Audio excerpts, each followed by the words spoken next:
যখন ফেরাউনের মিশর অবিচার, অত্যাচার আর অর্থনৈতিক শোষণে ডুবেছিল, তখন ইতিহাসের মঞ্চে আবির্ভূত হন এক মানুষ যার জন্মই ছিল অলৌকিক, যিনি একদিকে নবী, অন্যদিকে শাসন, নেতৃত্ব, সমাজ, অর্থনীতি ও ব্যবস্থাপনায় এক অতুলনীয় দৃষ্টান্ত। সেই মানুষ মুসা আলাইহিসসালাম। আজ আমরা দেখব তার জন্ম থেকে শুরু করে রাজদরবার, মাদিয়ান, তুর পাহাড় সব মিলিয়ে এক অতুলনীয় অর্থনৈতিক ও আধ্যাত্মিক যাত্রা। ফেরাউনের অর্থনৈতিক শোষণের যুগ। মিশর তখন সভ্যতার কেন্দ্র, নাইল নদীর তীরে রাজপ্রাসাদ দাঁড়ানো, কিন্তু রাজনীতির পেছনে লুকিয়েছিল ভয়াবহ অর্থনৈতিক কৌশল। ফেরাউনের প্রশাসনিক ও আর্থিক ব্যবস্থা। রাষ্ট্রের সব ভূমি ফেরাউনের মালিকানা, কৃষকরাই কেবল শ্রমিক, বনি ইসরায়েলরা নিছক দাস। কোনো জমির মালিকানা নেই। কর, খাজনা, শ্রম সবই ছিল বাধ্যতামূলক।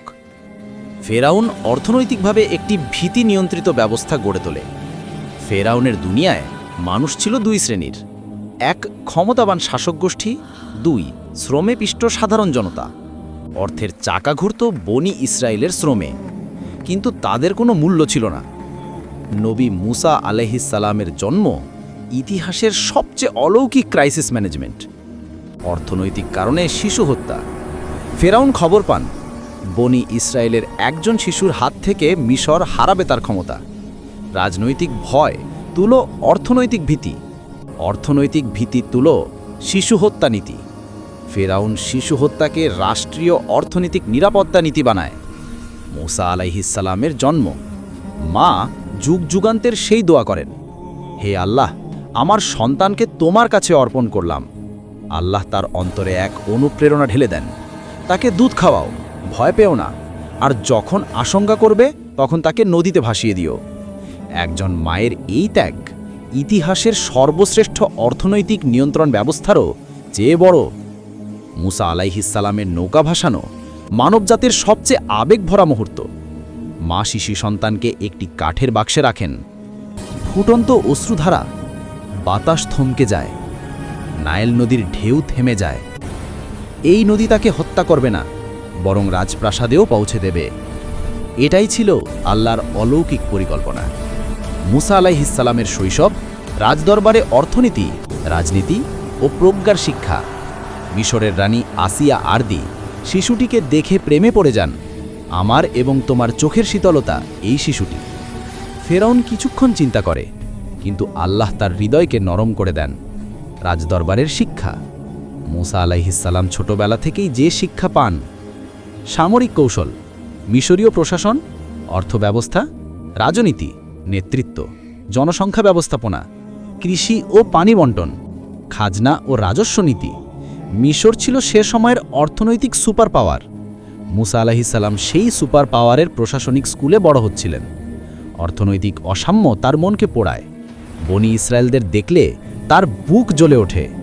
একদিকে রাজদরবারে বিলাসিতা, অন্যদিকে জনগণের কান্না। এমন অর্থনীতি কখনো স্থায়ী হতে পারে না।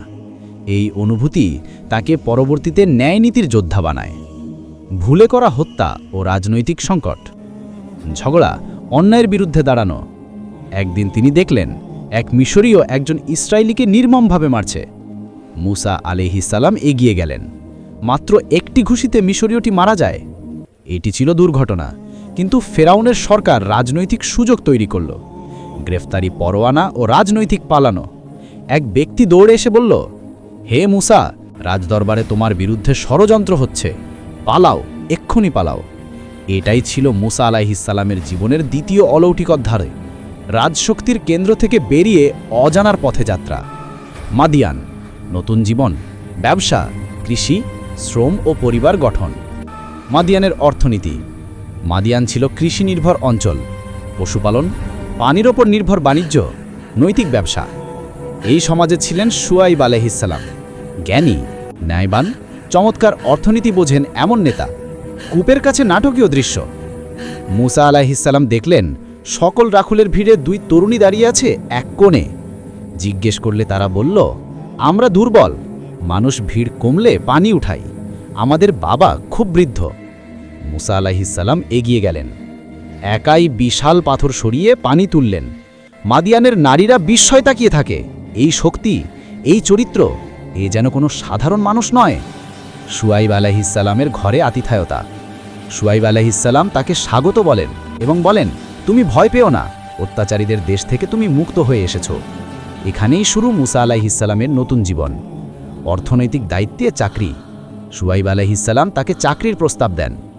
বেতন, খাবার, নিরাপদ আশ্রয়, বাণিজ্য পরিচালনা, পশুপালন, কৃষিকাজ। মাদিয়ানের অর্থনীতিতে মুসা আলাইহিসসালাম এক দক্ষ ম্যানেজার হিসেবে বেড়ে উঠলেন। নব্বতের সূচনা, তুর পাহাড়ে অলৌকিক আগুন। 10 বছর কাজের পর তিনি পরিবার নিয়ে মিশরের দিকে রওনা দেন। অন্ধকার রাত, ঠান্ডায় জমে যাওয়া পাহাড়ি রাস্তা। হঠাৎ তিনি দেখলেন এক টুকরো আগুন জ্বলছে দূরে। তুর পাহাড়ে তিনি প্রথমবার আল্লাহর সাথে কথা বলেন। এই ছিল মুসা আলাইহিসসালামের নব্বত লাভের মুহূর্ত। অলৌকিক 2 মুরজিজা। 1, লাঠি তুলো সাপ। 2, হাত তুলো উজ্জ্বল আলো। আল্লাহ বললেন, ফেরাউনের কাছে যাও, তাকে সত্যের পথে ডাকো। রাজদরবারে প্রত্যাবর্তন। ইতিহাসের সবচেয়ে বড় রাজনৈতিক ও অর্থনৈতিক সংঘর্ষ। মুসা আলাইহিসসালাম ফিরলেন সেই দরবারে যেখানে তিনি একসময় রাজকুমার হিসেবে বড় হয়েছিলেন। ফেরাউন বলল, তুমি তো সেই যাকে আমরা লালন করেছি। তুমি কি আমাদের অবাধ্যতা করতে এসেছো? মুসা আলাইহিসসালাম দৃঢ় কণ্ঠে বললেন, আমি তোমাদের কাছে সত্য নিয়ে এসেছি। মুসা আলাইহিসসালামের সংগ্রাম ও অর্থনৈতিক বিপ্লব। অর্থনৈতিক যুদ্ধ। ফেরাউন বনাম মুসা।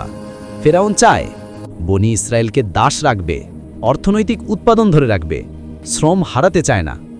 মুসা চায় ন্যায় বিচার, মানবিক শ্রমনীতি, স্বাধীনতা, সমান অধিকার, ঈমান। ফেরাউনের জন্য এটি কেবল ধর্মীয় যুদ্ধ ছিল না, এটি ছিল রাষ্ট্রের অর্থনৈতিক শক্তি রক্ষা করার লড়াই। 9টি মারাত্মক শাস্তি। অর্থনীতিতে ধস। মুসা আলাইহিসসালামের প্রত্যাখ্যানের কারণে ফেরাউনের রাজ্যে আসেন 9টি বড় বিপর্যয়। 1, বন্যা। 2, পঙ্গপাল। 3, উকুন। 4, ব্যাং। 5, রক্ত। 6, দুর্যোগ। 7, খাদ্য সংকট। 8, মৌসুমি প্লাবন। 9, ভূমি ফসলের ধ্বংস। রাজশক্তি ভেঙে পড়তে থাকে। ফেরাউন বুঝলেও অহংকার তাকে ছাড়েনি। সমুদ্র বিভক্ত হওয়া। মানবজাতির শ্রেষ্ঠ অলৌকিক ঘটনা। মুসা আলাইহিসসালাম তার জনগণকে নিয়ে রওনা দিলেন। ফেরাউন পিছু নেয়। সামনে সমুদ্র, পেছনে সেনা। মানুষ চিৎকার, হে মুসা, আমরা তো ধরা পড়লাম। তিনি বললেন, না, আমার রব আমার সাথেই আছেন, তিনি পথ দেখাবেন। লাঠি সমুদ্রে আঘাত করতেই সমুদ্র 2 ভাগ হয়ে গেল। 2 পাশে দাঁড়িয়ে পাহাড়ের মতো পানি, মাঝে শুকনো পথ। বনি ইসরাইল চলতে শুরু করল। ফেরাউন প্রবেশ করতেই পানি ধসে পড়ে। তার অর্থনৈতিক